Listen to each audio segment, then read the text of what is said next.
आखिर यो दुःख कतिसम्म गरेर बस्ने हो खै र मेहनतको फल चाहिँ कहिलेसम्म पाउने होला मैले। So hi everyone, welcome to my mini vlog.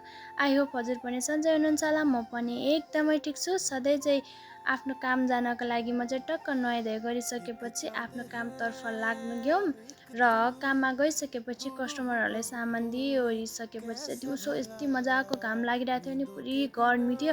अनि बेलुका बेलुका चाहिँ बनेपाको मौसम एक्कासी चेन्ज भयो र कत्रो पानी पर्न थाल्यौँ र त्यसमा चाहिँ मोस लगायत प्राय साथीहरू सबैजना भिज्नु भएको थियो। अनि टक्क कस्तो पानी परिरहेको थियो अनि शीतल शीतल भएको थियो कि बेलुका चाहिँ मजाको शीतल नि भइरहेको थियो। अनि मैले चाहिँ यो आँप नि 1 किलो किन्यौँ किनकि आँपको सिजन आउन थाल्यो नि त आजभोलि।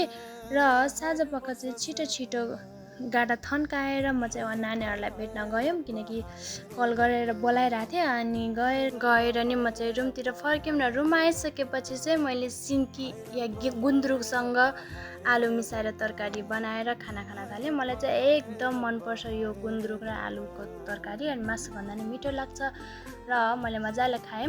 Thank you so much for watching, love you all, bye by.